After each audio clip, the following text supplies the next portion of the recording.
Welcome to the Candace's Pack Dog Rescue Show with your host, JP Mendoza. Thank you very much, Taniya. Welcome everybody to the show.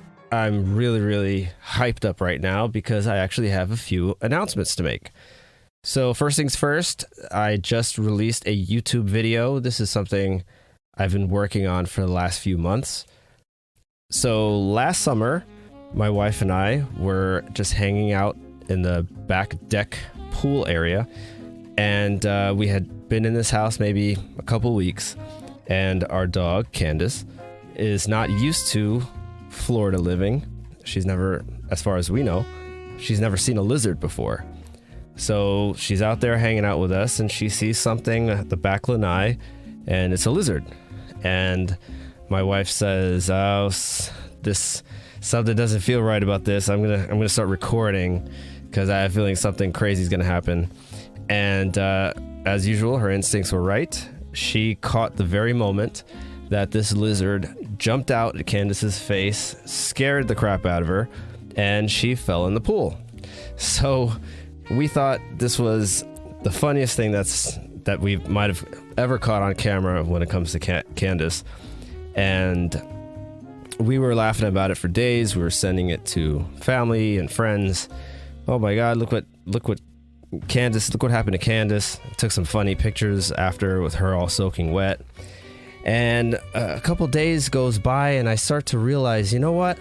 This isn't really that funny when you look at it from a safety perspective, because Candace falls in the pool, she starts panicking, and she immediately goes to the nearest edge and starts to pull herself out. She can't, of course, because she's just not built that way. She doesn't have the strength to just pull herself out from the edge. And I go over to help in a calm way, of course. I don't want to just pull her out. I want to show her how to get out of the pool. Well, in Candace's panic, she didn't hear me trying to call her over to where I was squatting, which was the entrance of the pool. So I went over and I gently put her back in, and I just guided her to the exit. And you see that all in the video. And a few days later, I didn't find it so funny anymore, just because I realized, we had taken Candace swimming a couple times. I have a video of this too, the first time that we brought her over to a swimming pool. And I really wanted to try and see how she would do, because it's just something really good for trust building and confidence building. So that was probably a couple years before we had moved to Florida. And obviously she's completely out of practice. Didn't retain any of the stuff that we went over the first time that I had her in the pool. And we actually went to the pool the next summer after that. So she had been in a swimming pool a couple of times with us. But poor Candace didn't remember anything. She panicked, and I didn't like the way it looked. So I decided to do something about it. I had a lot of time when we moved down here, and I worked every day. I had her in the pool. I showed her how to get in calmly. I showed her how to get out, and it's just a really cool video. I documented the techniques I used, and I explained in a real short, under 3-minute video. It's more of a swimming tutorial, and I give some pretty good tips on how you can get your dog in the pool in a calm way.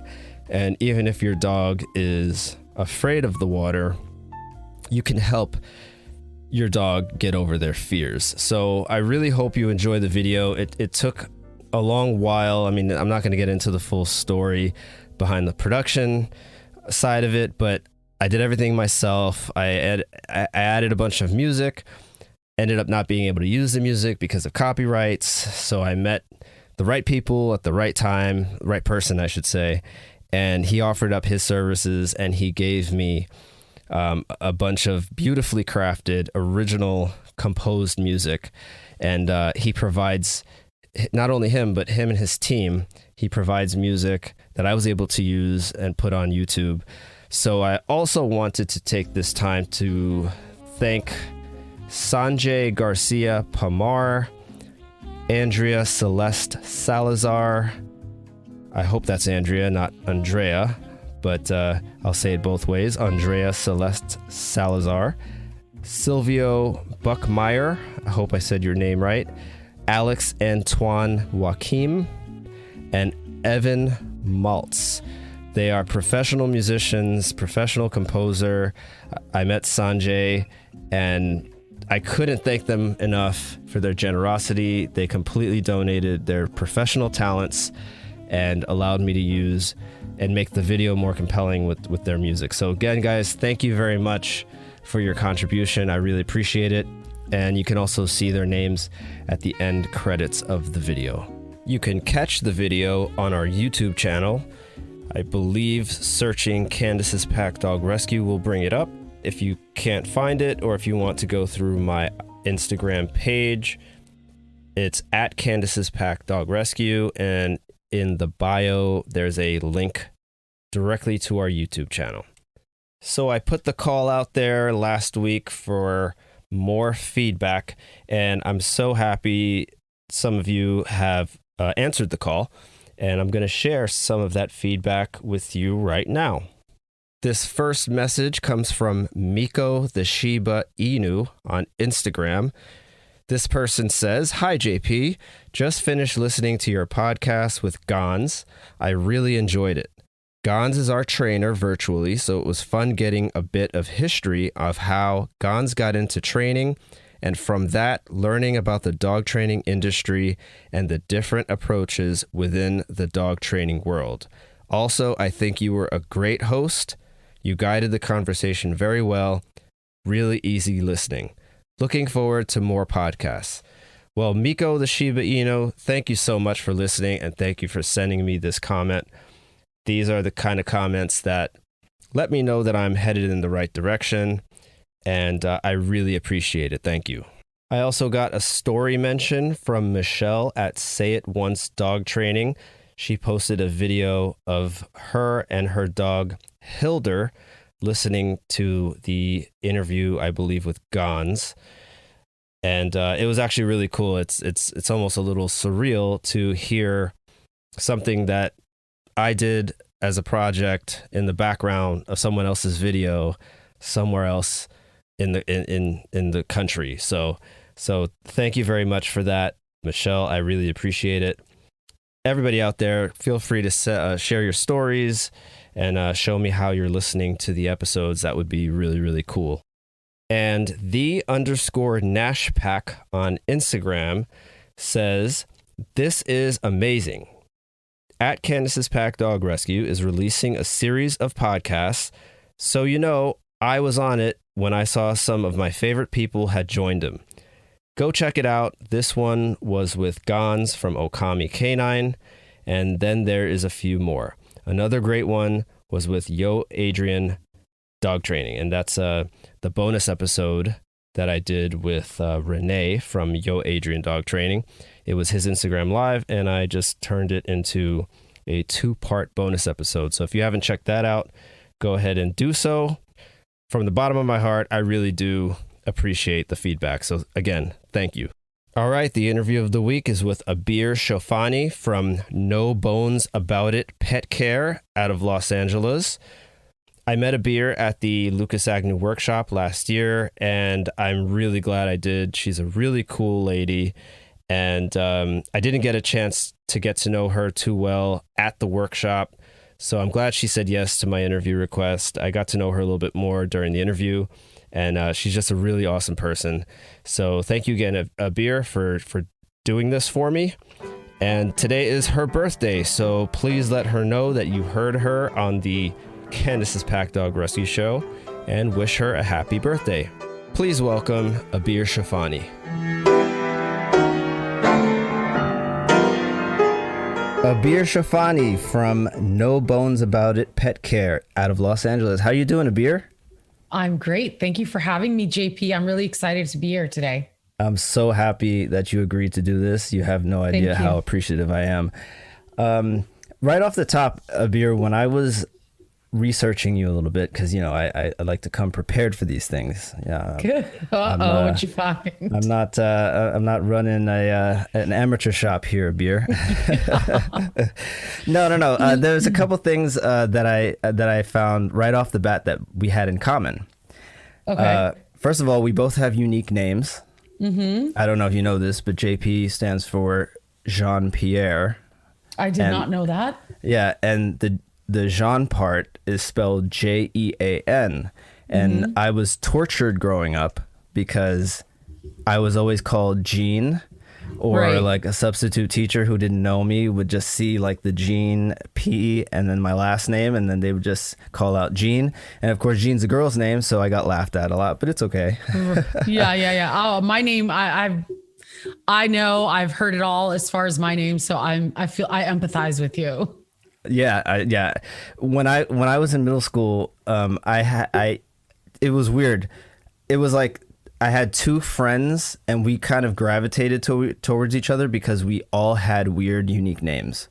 Mm-hmm. So it was just one of those things that once I heard your name, I instantly clicked with you because I knew probably the pain we both grew up with. So that's awesome. But also, yeah, but also, you're from New York City originally. No, actually, I'm not from New York City originally. I did move to New York when I was 28, and I lived there for a decade. Oh, okay. All right. Because your website said... Yeah, no, I grew up in California. Okay. And then moved to New York in the first week of January of 2004. And I lived there for, like I said, a decade. It had been a childhood dream to always visit New York, to live there. And then I kind of fulfilled that dream and ended up staying there for 10 years. So did you get tired of New York, or was it more of a career decision? Because you also mentioned on your website that you originally had a career in music. Yeah. So my first passion has always been music. As a little girl at 2 years old, I started singing and speaking simultaneously. And as I got older, it was just a passion. Like my father's side of the family, they're very artistic. They're very musical, lots of great singers. So as I got older, I had been pursuing music in LA and it didn't pan out the way I'd hoped. And so I decided to combine my music, my love for music and New York, and kind of marry the two. So I just went on a visit to New York.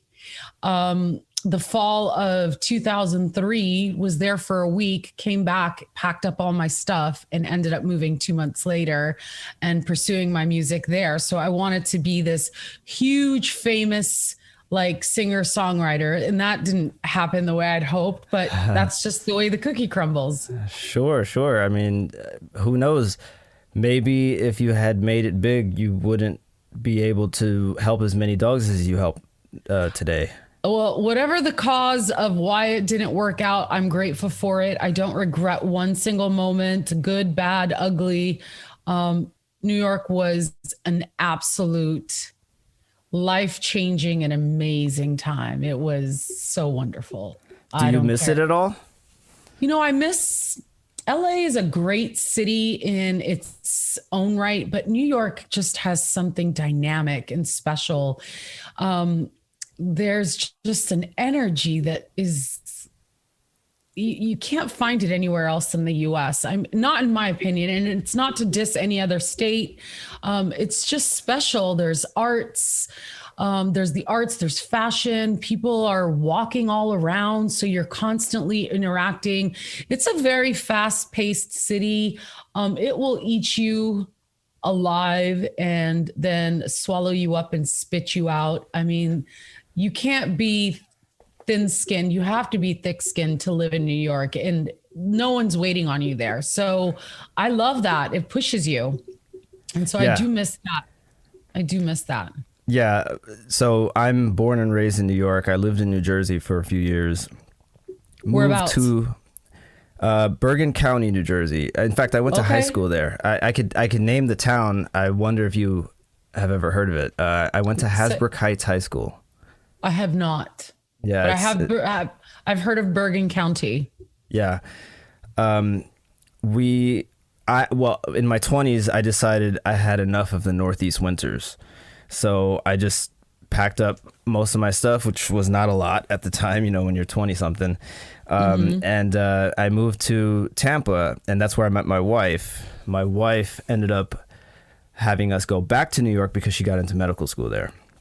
Okay, awesome. So that's how I ended up moving back. I told myself I would never go back, but I agree with you 100% though. It's like people who aren't from New York City, I think they get annoyed at people like us when we talk about how great New York City is and how you can feel an energy like you can't feel anywhere else. Yeah, because they don't really understand it unless right. You're kind of used to it. I love that your dog's name is Brooklyn. Okay. Yeah, it's my firstborn. Yes. And you mentioned on your website that Brooklyn was the dog that changed your life and probably your career trajectory. Can you elaborate? Yeah. So I had been wanting a dog for a while, just due to my schedule, my lifestyle. It didn't work. Then my father was diagnosed with dementia and Parkinson's in late 2011. And I ended up staying in California for several months to care for him. And then once I moved back to New York, he ended up dying in May of 2012. And so I had moved back to New York and was kind of mourning on my own. I had no family there. All my siblings were living out in California. I just had a handful of really great friends, but I felt a great deal of loneliness. And then in the early winter of 2013, I said, you know what, screw this. I'm going to get a dog. I started searching online, shelters, Facebook posts, and a friend reached out to me and she said, hey, I know of someone who has puppies. And if you're interested, they'll be available at the end of February, which happened to be 2 days before my birthday. So she sent me a picture of 3 puppies that were left in the litter.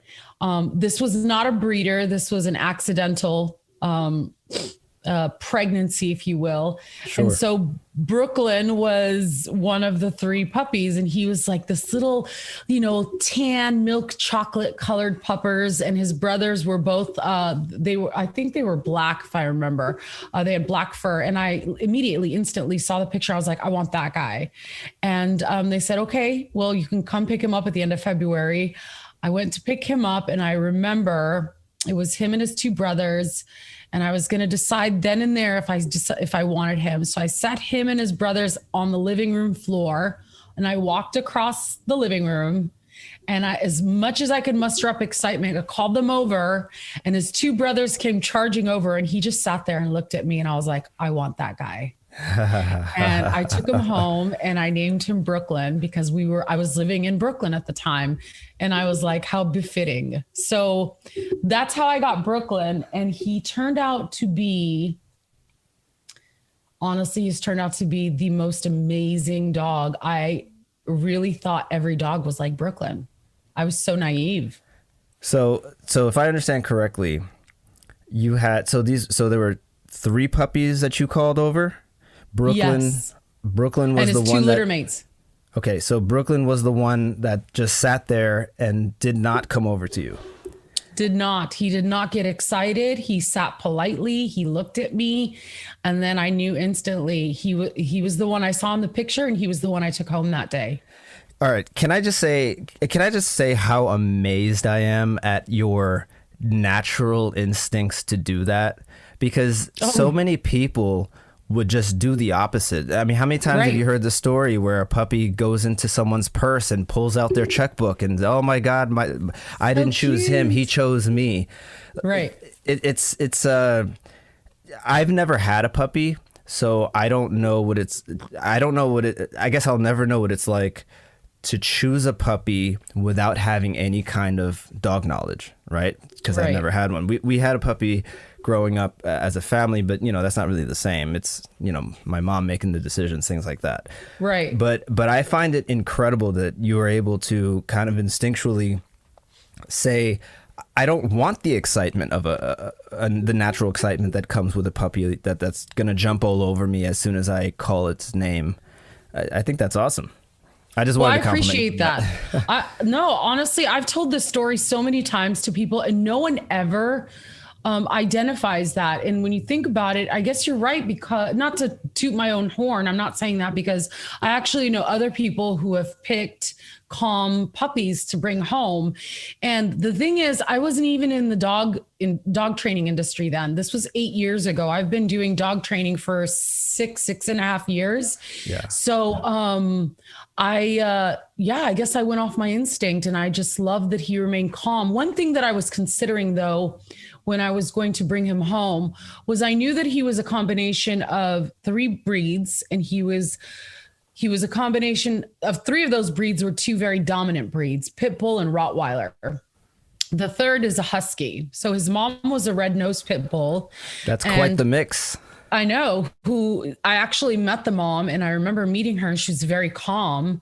And the owner told me, I was like, is she friendly? When I first arrived, she's like, she's very calm. She's a great dog. And, I didn't believe her. I just thought, oh, she's just trying to say that. But as I watched her and her interaction towards me, she was very calm. And then I was told the father was Rottweiler Husky.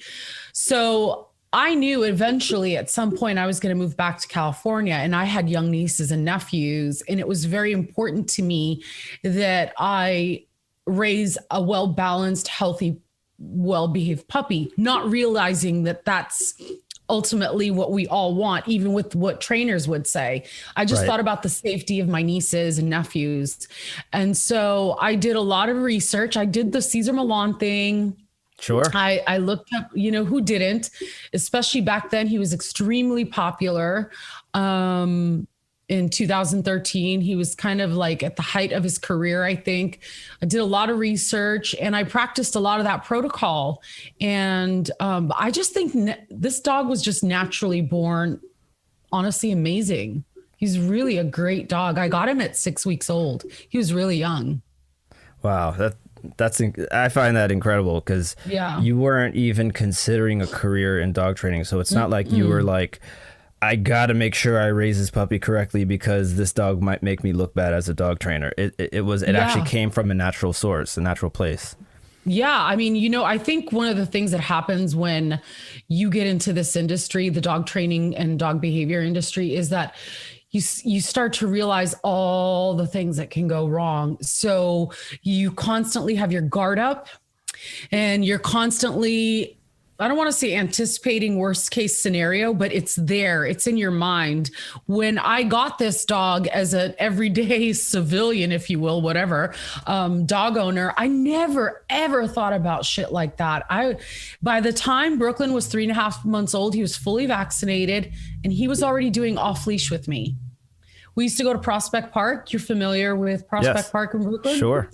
As soon as he was vaccinated, I would take him to Prospect Park. For those who are listening, Prospect Park is a man-made park in Brooklyn, New York. It's about 585 acres. And there's lots of land to take dogs, man-made ponds, ducks, all the swans, everything.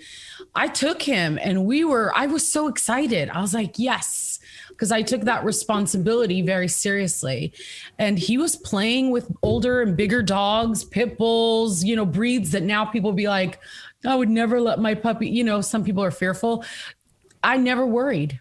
Never. He was beaten up a couple of times. I never said, I'm never bringing my dog back to play with other dogs. He's probably been around 2,000 to 2,500 dogs. And I kid you not. I believe it, because the way that I'm thinking about this is, you are a very confident woman. You had the natural instincts to choose the right puppy for, your energy or your lifestyle. That dog was already in its DNA. Brooklyn had it that he's a calm, well-mannered dog. He just needed the right leader, and then you came along. And to me, that's like a match made in heaven. Like that's awesome. I I don't have a beautiful story like that. Yeah. You know, okay. Most people don't, JP. Yeah, it's just one of those things where it's just funny because you know, I made so many mistakes in the beginning. I mean, I don't want to go all into it because, you know, I've talked about this before, but it's like going online, choosing a breed based on a dog that from the past, thinking it was going to be just like that dog. We met our dog on the day of adoption. So in other words, all the contracts were signed online, and then the dog was being like delivered to us by, you know, a foster. So it's like, oh, here you go, here's your dog, and it just was a wild ride from day one because she ended up being a very shy, fearful dog, and I had zero experience dealing with shy, fearful dogs. Did she come? You said she came from a foster. She was a rescue. She was a rescue. She was found in an overnight pen at a kill shelter somewhere in South Carolina. How old was she? Well, that's one of the mysterious questions. We actually don't know her age to this day. When we first got her and brought her to the vet, she didn't exactly look great. So we asked the vet, how old do you think she is? And she said, well, you know, it's kind of hard to say. She could be anywhere between 4 and 5. But after we had her maybe 2 years in, she actually started to look younger because her hair started growing fuller. She was we were feeding her a better diet. She was actually a little bit more confident. She's a completely different dog. So trying to guess her age is really hard, but I think she's probably it's a mystery, but I think she's probably around 9 years old today. Okay. And how she? I see I see your Instagram posts. You're doing a lot of work with her. I am. Good. Are you doing? I was going to say, if you can only see what you don't see on Instagram. Oh, let me tell you, man, you don't have to fake the funk for me. I know. I think every trainer wants, well, not every, but there are a large number of trainers that just post the good shit. But there's a lot of bullshit that goes on behind the scenes. There's a lot of work.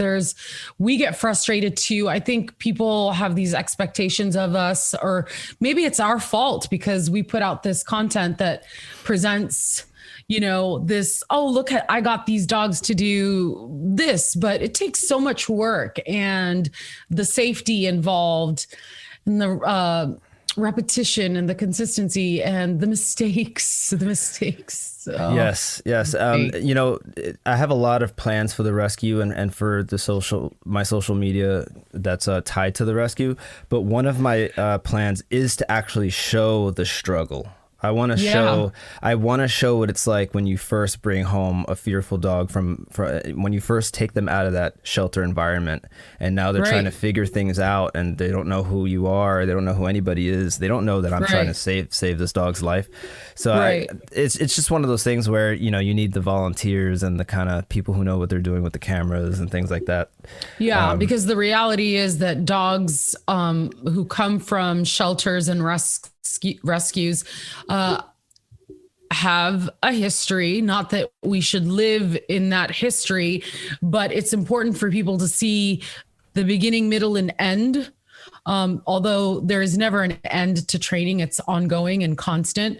But the beginning, the progress, if you will, the beginning, middle, and the future progress of a dog, because that makes it real. That makes it relatable. I'm so glad you said that, Abeer, because the next thing I was going to tell you or mention is that probably my favorite part of your website is when you called yourself a forever student. Yeah, thanks. And I think that's so important, not only in dog training, but just in life in general. Right. To be a forever student in anything that you do. I mean, really, what is excellence? Yeah, you could be the best at, you know, it's subjective. You can be the best at whatever it is you do. But why not research other people, see how they're doing things, and find the what makes someone else successful, or maybe there's a different philosophy that you weren't aware of that you can learn. Is that how you ended up? Because we met at the Lucas Agnew workshop. That's Sherry Wolf Lucas and Brian Agnew. Hi, Sherry and Brian, if you're listening. Oh, I hope they're listening. We hope so. Yeah. That's where we met. So I wanted to ask you, is that what brought you to the workshop? And was that your first one? It was not my first workshop, although I'd waited a year for that workshop, believe it or not. But then COVID hit, and then so I had to wait a year.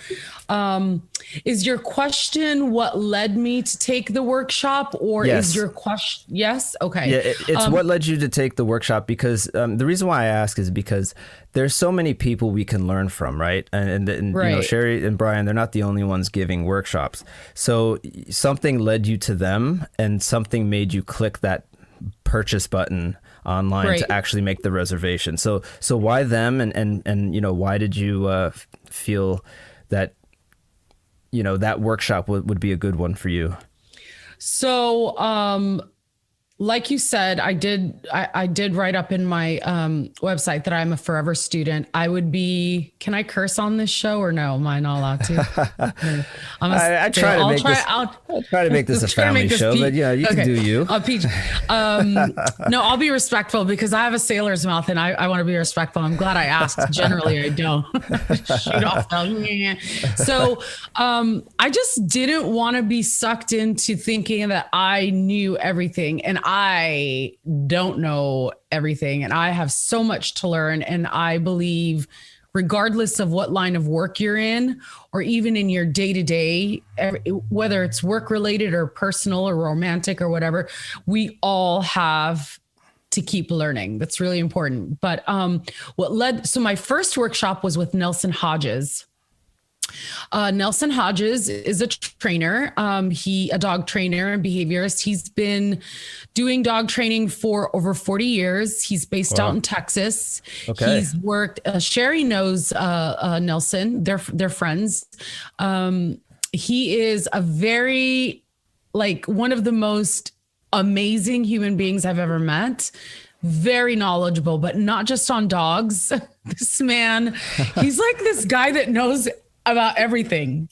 He's like an architect. He does martial arts. Oh, wow. He runs the Canine Human CHRI Institute. Oh my gosh, I can't think of the R. I got to figure that out. Maybe you could do the research so your followers or listeners can Google him and look him up. I did a workshop with him called the RBB Relationship Building and Behavior Modification workshop in where did I do it? In Arizona last December, actually a year ago today, I think it was. And I took one of my 3 dogs, Louie, and my friend Grace from Urban Dog Leader. She's a phenomenal dog trainer. I learn a lot from her, and she puts me on to these other trainers. But I did that workshop with him, and I felt like it was life-changing for me. And it wasn't about I use food for training, but I don't just use food. I use energy, all this other stuff that I feel is necessary in that moment. But he was my first workshop. I'm kind of rambling. And I've been following Sherry, and I'd seen all these other people go to her workshops and speak so highly of them. And, you know, I'm all pro woman, you know, women business owners, you know. So I was like, screw this, I'm going to go to this. And I did.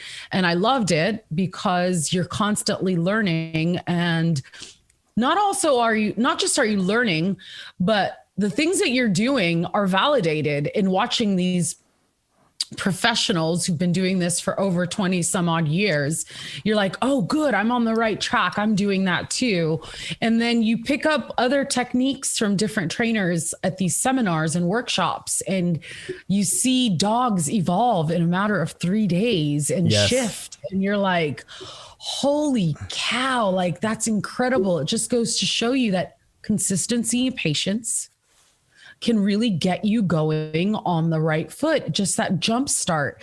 So I'm really glad I took that. And I mean, if that answers your question, I'm always trying to go to seminars. I always want to learn more. I always want to be the best version of me I could be. Sure. Yeah. And I completely understand.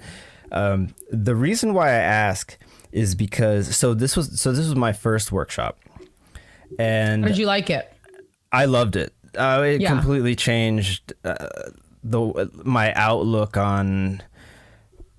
First of all, I mean, if we're going to get technical, it made me understand the value of place work. And for people who are not familiar, place work is when you're putting it in a nutshell, when you're teaching a dog to stay in one place, and that is all they are allowed to do. They're not allowed to get up. Yeah, it's kind of like their yoga mat. Yes, exactly. It's like their their place. Zen space. Yes, and a lot of dogs, it takes a while for them to get that it's, hey, just relax. But I didn't really understand. Like, I thought place work was just some sort of like obedience, like, hey, just stay there until I tell you and don't move. But I now understand the philosophy behind it. Like that dog, Jax. You know, remember Jax? So Jax was a dog. Jax the Pibble. Jax the Pitbull was Pibble. his owner, Pibble, yes. Pibble. He has an Instagram. Yes, I think I follow him actually. Jax the Pibble on Instagram for everyone listening. He was a dog that came in, and he was the only dog at the workshop that actually tried to attack both Brian and Sherry. Yeah, but it was fear-based. It was fear-based. But to the layman's eye, if you will. Yeah. Somebody could see that and say, "Oh man, that dog is super aggressive. I don't want anything to do with that dog." He's an aggressive dog, yeah. Sure.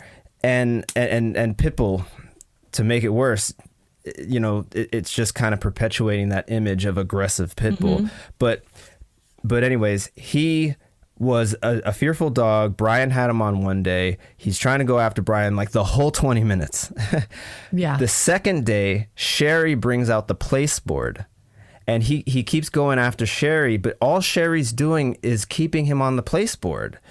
And there was a moment where she had him off the board because she's trying to kind of walk with him a little bit to get his attention on the leash. Yeah. And he kept trying to run back to his owner.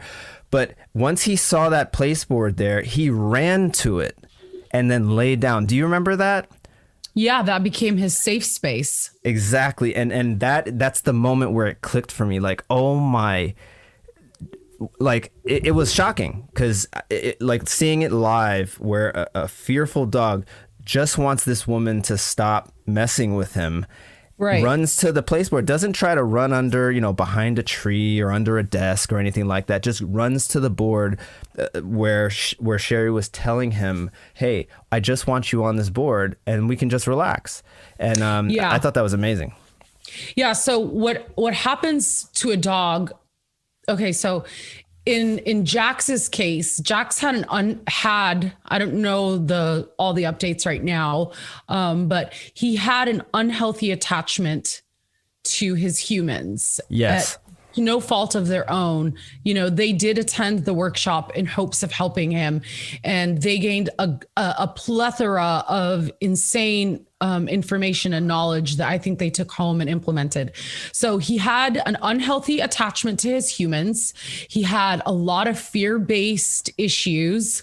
And so I think in his mind, he started realizing, and she wasn't even using the cue place, because what she was doing is he didn't know the word place.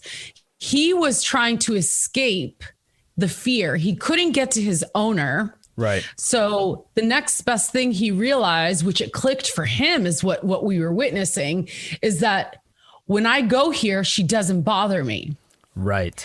So he had to do this quick problem solving on his own and thinking, oh, when I'm here, she doesn't bother me.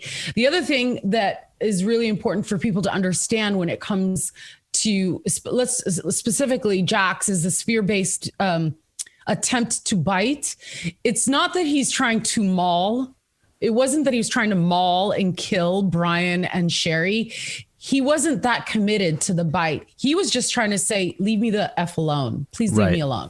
Right. It's just like, hey, like a shove, and then I'm going to run away in the opposite direction. Because when a dog is that afraid and they feel like they've been pushed up against the wall, their next best thing is, I'm going to nip you and I'm going to run away after just to get you to move away. Luckily, he was not committed to the bite, like where, okay, I'm going to try and kill you. Cause I don't think that's what it was at all. He's just a scaredy cat, really. Right. And you asked me if I enjoyed the workshop. Not only did I enjoy the workshop, but it did so much for my confidence, because it's not only did I get to talk to Sherry and Brian, I got to talk to you for a little bit. I met so many trainers from around the country and even, you know, Canada, that, you know, just in general conversation, like, you know, sometimes, I mean, I don't know if you feel like this, Abeer, too, but sometimes you can feel really alone in this dog training business. And I'm glad you said that. Yes, absolutely. Yeah. Especially when you're not sure, when you're, you know, questioning yourself and your confidence takes hits and you're like, you know, what is it? What, you know, am I doing this right? Or are my plans really, am I headed in the right direction? And just talking to people gave me such a confidence boost. And I'll tell you something that you did that you're not even aware of. Two things, actually. So on one of my demonstrations, you remember Roxy, right? Yes, she got adopted. She did. I was so happy to hear that. Yeah, Lisa placed her. I'm having Lisa on, by the way, pretty soon. Oh, what? Yeah, we set a date. So my God, I love her. I can't wait. I wish she would have had us both on together. I love that girl. Maybe we'll do it season 2 or something. Hopefully, Lisa from Lola. What's her rescue's name? Lola, Frankie and Friends. Lola, Frankie and Friends on Instagram. Yeah. Please look it out. This woman is doing amazing things, and she works a full-time job. But I was so you were sitting next to Lisa in the front. Yeah. And I was I was not going to let her go. Yeah. So first of all, I just want to say when I was my main purpose of going to the workshop was my first ever workshop, and I'm pretty much an expert at handling my own dog. Right. But I wanted that confidence of being able to handle multiple dogs and just learn as much as I could. I went there with a completely open mind. And so when Sherry came up to me before my turn, she said, "Hey, so what is it that you want to work on?" And I said, "Sherry, I'm not here for any specific reason. So anything you want to throw at me, you know, just you know, I'm all in." So she said, "Okay, so I think what'll be good for Roxy is some long line work and place work, and you know, we can show you how to do it at the same time." So I remember trying to handle this long line leash. At first I was like, oh man, I got to deal with this 20-foot leash or whatever this was. I'm so not used to that. Yeah, 15-foot leash. I'm so not used to this. Like, I'm used to like the regular 6-inch leash and doing like most of Caesar's techniques. 6-inch leash? You mean 6-foot leash? 6-foot leash. 6-foot leash. Yeah. And doing the regular, you know, the techniques, the leash techniques that Caesar's shown on Dog Whisperer. So I'm great with that leash, but with the long line, I was like, I don't know how to wrangle this line and have it not get tangled with the dog. So I'm trying to figure this out. And to top that, she gives me the e-collar on the other hand. Yeah. So I'm trying to juggle a new dog, a new leash, and a remote control, and in front of a bunch of strangers. In front of a bunch of strangers, and Sherry Wolf Lucas, who I idolize. Yes. And I'm trying to just kind of basically stay calm and assertive. Right.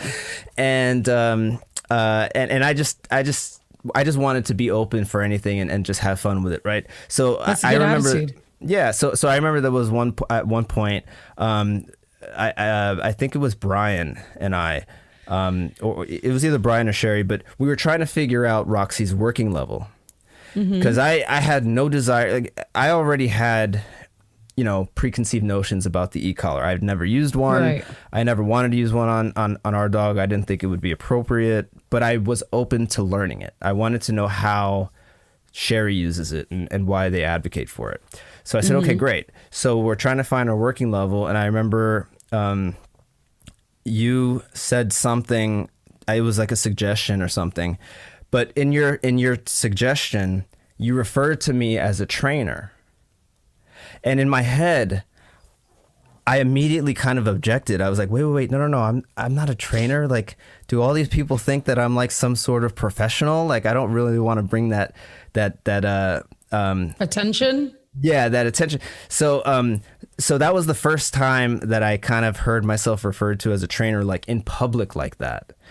And then slowly my confidence just kind of built after that. Like by the third day, I was kind of like, this is kind of cool. Like, maybe I can do this. So like, I went from kind of having a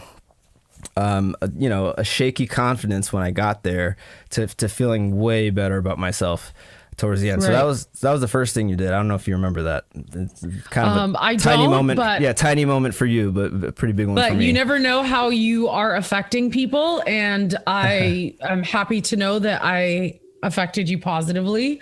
Yes. So that's great. I've had this same conversation with Sherry about self-esteem and calling yourself a trainer. And she gave me some very valuable advice, and it helped me. And I just want to say to you real quick, I too felt a great deal more confident after I left that workshop. And I think that's one of the values of taking these workshops. If you're a new trainer, if you're an up and coming trainer, if you want to get into the dog training, dog behavior industry, take workshops. That's like one of my number one advice, honestly. And don't be so hard on yourself, because we all start somewhere.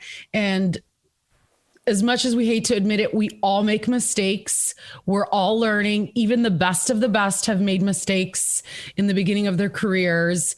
And don't ever feel alone, because there's some amazing trainers out there that will be generous to share their knowledge. There are some that do not, and that's okay. There are those that...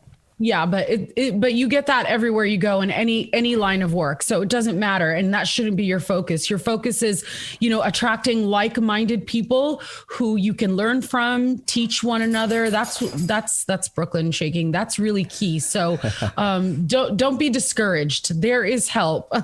Yes. And I'm actually glad you took it there, because that was where I was leading. You said that you've been doing this professionally for about 6 years. Is that correct? So my question to you is, when did you feel confident referring to yourself as a dog trainer? When did you feel okay calling yourself that? Because it's something that I still kind of struggle with to this day. People will ask me, are you a dog trainer? And I'm like, how long have you been training? Well, I've been training my dog since we've had her, which is about 6-7 years. I studied a lot of the theory, and we hired a behaviorist in the very beginning, and I had no idea what dog psychology was until she introduced me to the concept, and I was hooked and hungry for more information ever since then, because I saw the progress in my dog. And that really motivated me. So from there, I just wanted to kind of help my friends with their dogs, but I never charged anybody for anything. This was just something that I was doing, family dogs and friends' dogs, something that I would just do because I wanted to get better at it for myself and for my own dog.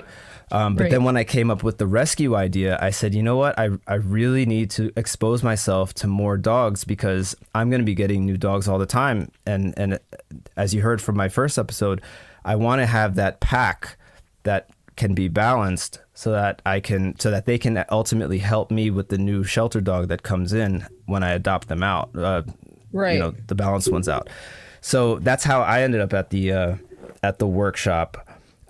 With a kind of confused identity, because I was, I kind of considered myself a rescuer. I'm a dog owner, but I don't charge anybody for trainers. Oh, that was the other thing too, Abeer. You said, well, it wasn't just you; it was a lot of people. Whenever anybody would ask a question, you guys would start your questions like, "I have a client that does this, that does that," and then somebody else would say, I have one of my clients does this and does that, and I'm sitting like on the side, and I'm like, am I the only one here that doesn't have clients? That doesn't have clients. That's funny. So it was one of those things where I felt a little bit out of place on that first day. Intimidated. And then by the third day, I was a little intimidated. It's intimidating. Yeah, absolutely. Yeah. So I'm sorry, I didn't mean to cut you off. When did you? How far into it were you comfortable calling yourself a dog trainer? It's so funny. I'm going to go back to a conversation I had with Sherry a few months ago because,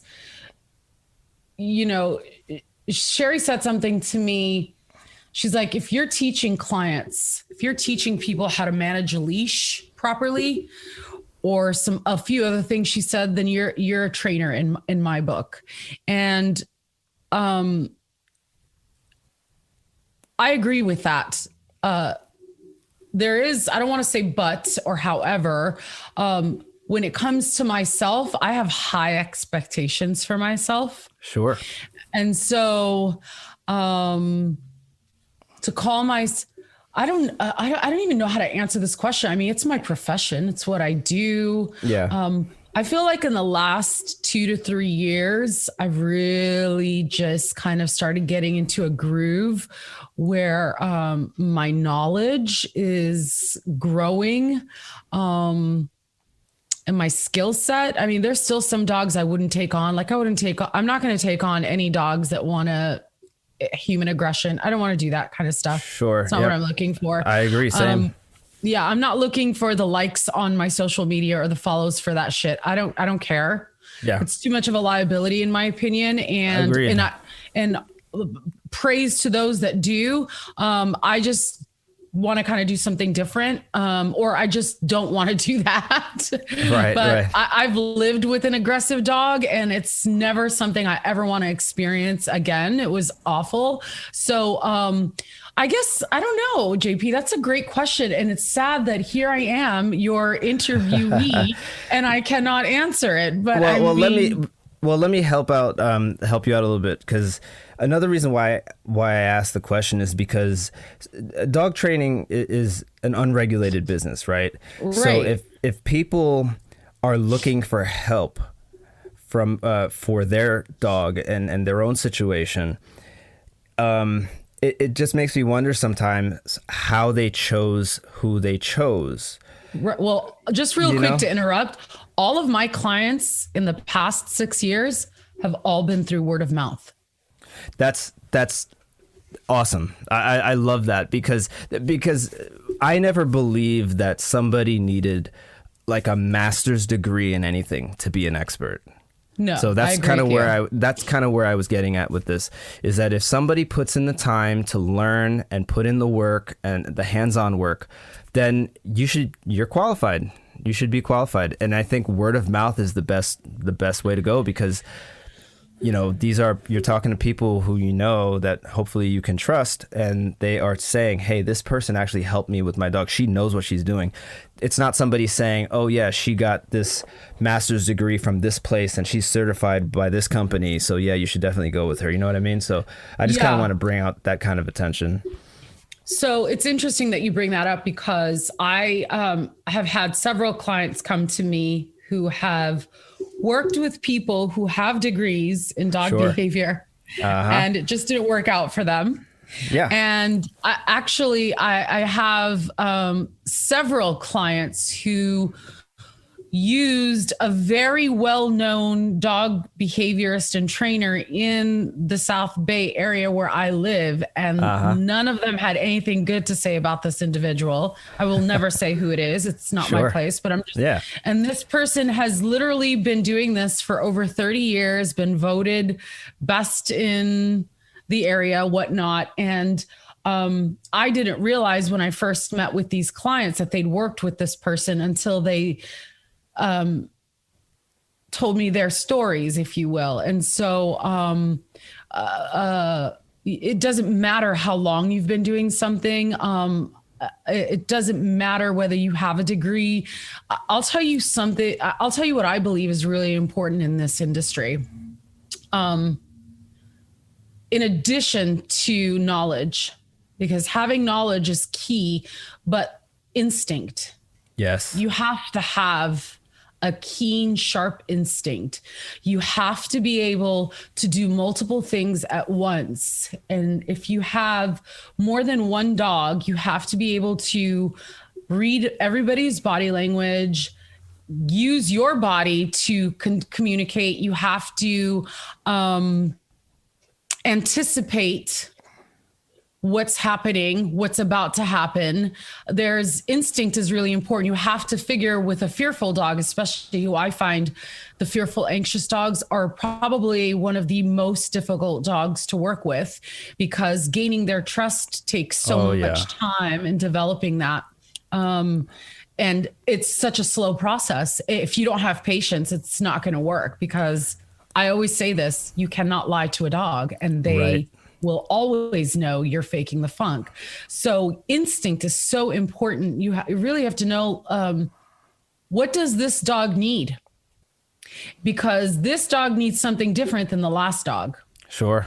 And how am I going to get creative to provide this dog exactly what he or she needs without babying, without feeling sorry, without coddling, without reinforcing specific behaviors, a state of mind? How do I go about that and still represent firm, strong leadership?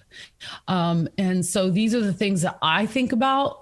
And one thing I've always had that was really sharp is my instinct. I've always been very intuitive, very instinctual. So, yeah. Very, very clearly with the story behind Brooklyn. Yeah, I guess. Yeah, that goes Very back to clearly. Brooklyn. But I've made some mistakes. I have two little monkeys. I have 3 dogs for your followers or for the people listening. I have 3 dogs, and I wasn't planning on keeping the 2 little monkeys, but I ended up keeping them.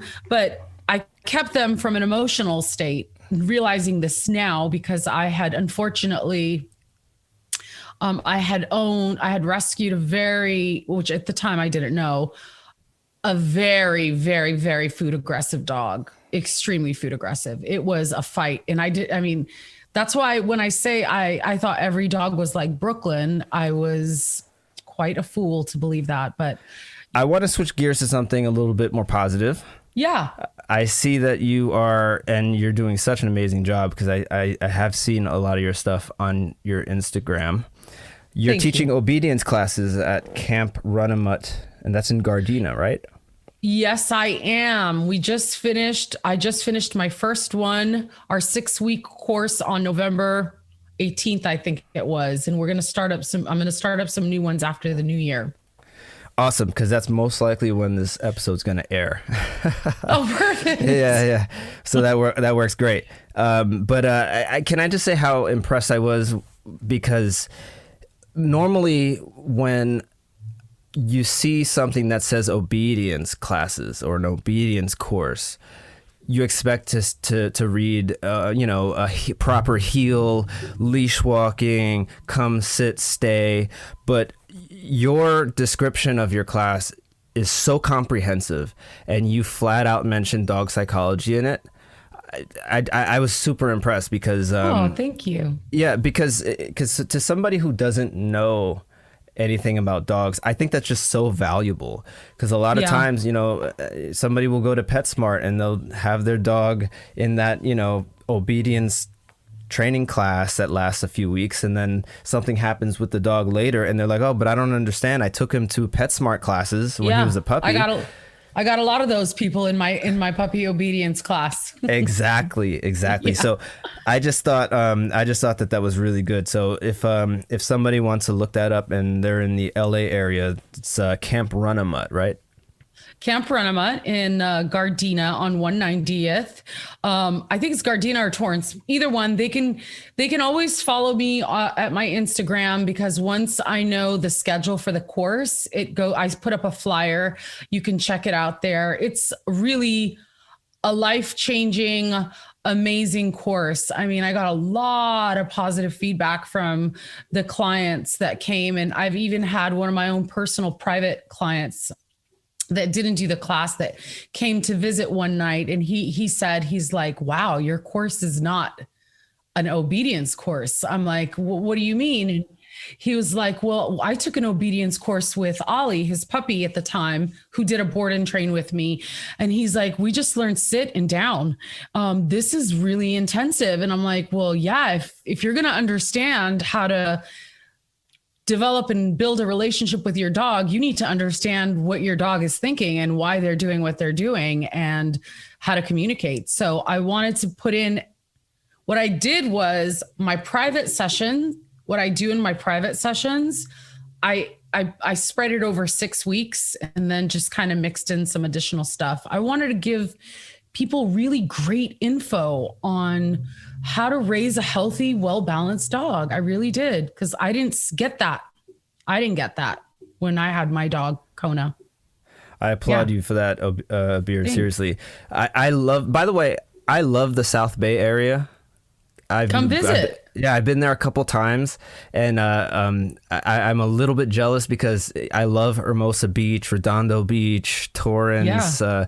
I'm a jiu-jitsu guy, so I don't know if you're familiar, but the I am. Gracie Academy and great, now called Gracie University, is in Torrance, world famous. So I'm very familiar with the area, and I might knock on your door one day, Abeer.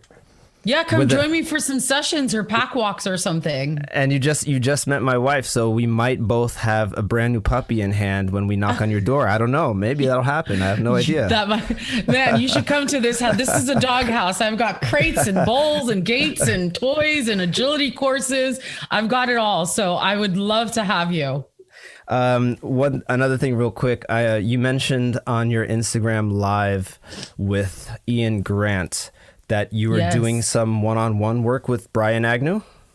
Yeah, I had been doing some work as far as I had a client's dog boarding with me for 30 days who had a little bit of a fear-based bite history, and he was helping me with e-collar work.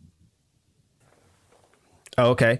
And how is that something that you just set up with him like during the workshop? No.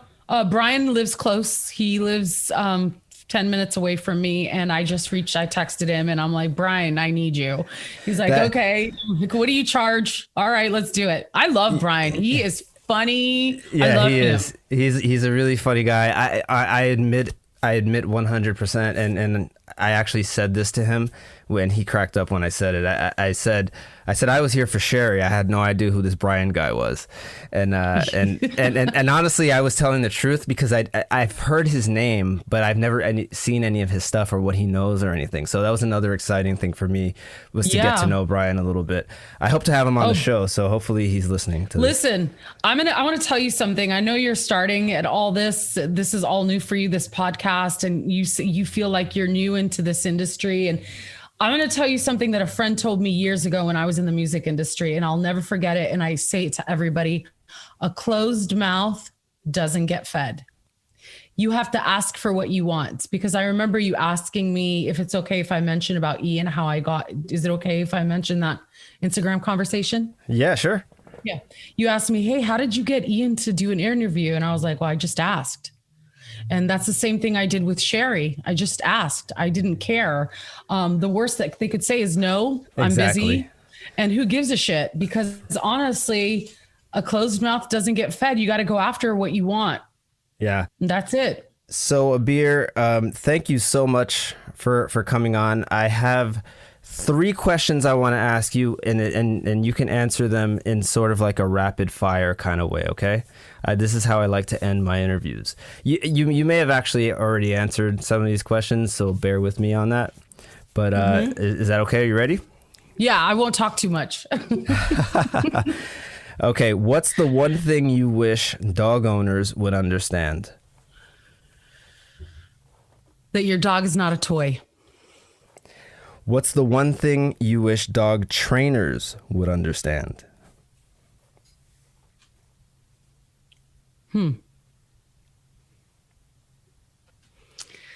That everybody makes mistakes.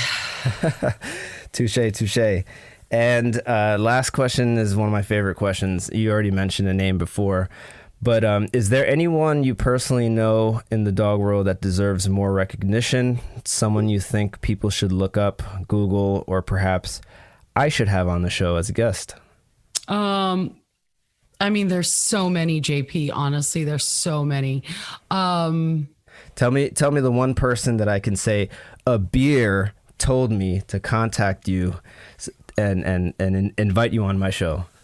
If you're going to, honestly, I'm going to go with Nelson Hodges. Okay. But you're not going to have him on your show first before I interview him on Facebook. Okay, cool. Yeah. He's already promised. He's already promised me the time. Okay. That's 100% fair. That's a deal. Yeah. Abeer from No Bones About It in LA. Thank you so much for coming on. No Bones About It Pet Care. Yeah. No thank Bones you. About It Pet Care. Thank you so much. I really appreciate this. Thank you very much, Abeer. Real quick, we referenced obedience classes that she was running. I believe at this time, those classes have already begun. So to keep up with her and to check out what she has going on and to find out when her next classes will be, you can go ahead and follow her on Instagram at No Bones About It Pet Care. You can also check out her website, nobonesaboutitpetcare.com, or you can send her an email, Abeer, ABEER, at nobonespetservices.com. Thank you for listening to the Candace's Pack Dog Rescue Show. For news updates and training tips, make sure you follow us on Instagram and Facebook. You can find us at Candace's Pack Dog Rescue. If you would like to support the rescue, please visit our website at cpackdogrescue.org. For questions and comments, you can contact us at cpackdogrescue@gmail.com. And if you like the show, please subscribe and leave a 5-star review on your podcast app.